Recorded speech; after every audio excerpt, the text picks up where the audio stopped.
네, 이번엔 청와대 연결해서 현재 상황을 좀 더 깊게 짚어보겠습니다. 청와대 이병도 기자가 연결되어 있습니다. 네, 이병도 기자, 일본에 대한 백색 국가 제외, 이게 사실상 막불 카드를 꺼낸 것이다, 이런 해석도 있고, 또 반대로 확대는 자제했다, 이런 시각들이 많은데 청와대 입장은 어떻습니까? 네, 방금 그 박대기 기자 리포트에서 보셨듯이 청와대도 우리가 상응 조치를 한 것은 아니다. 그냥 차분하게 우리 할 일을 해나가는 것이다. 이렇게 밝혔습니다. 수출 통제 제도를 1년에 한 번씩 개정하는데 그 수순에 따른 것일 뿐 맞대응은 아니라고 했고요. 또 일본의 조치가 취소되지 않은 상태에서 우리가 후퇴한 것도 아니라고 했습니다.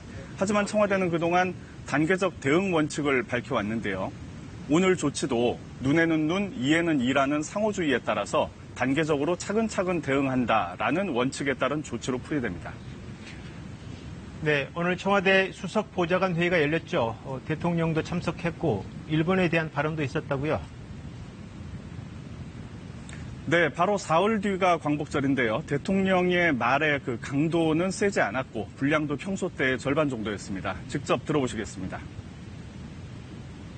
우리의 대응은 감정적이어서는 안 됩니다. 결기를 가지되 냉정하면서 또 근본적인 대책까지 생각하는 긴 호흡을 가져야 합니다.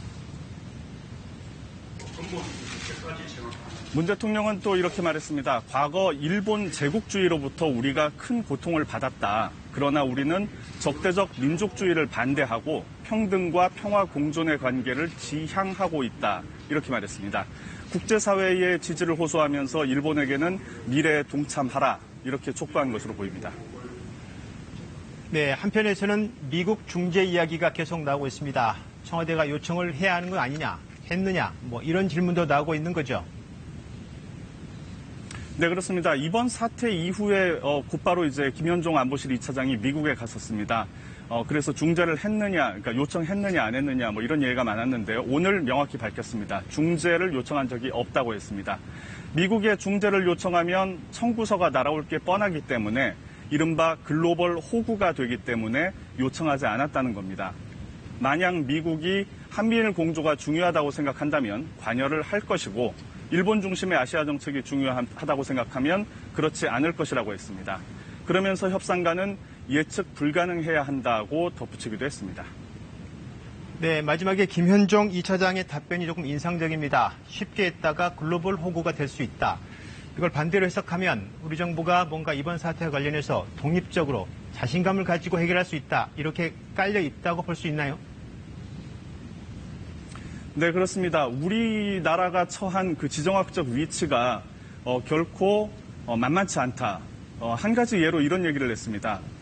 북한에서 미사일을 쏘면 우리나라는 7초면 아는데 미국 알래스카에서는 15분 정도가 걸린다. 예. 따라서 미국의 방어에 있어서 우리나라의 그 정보 공유 이런 것들이 중요하다는 그런 얘기를 한 겁니다. 네. 이 한일 사태를 푸는 해법에 있어서도 우리가 가진 어떤 이런 그 이점들 이런 것들을 충분히 활용해서 자주적으로 해결하는 것이 필요하다. 바로 이렇게 얘기한 걸로 볼 수 있겠습니다. 네, 우리 정부의 힘을 비대야 된다. 이런 판단으로 보입니다.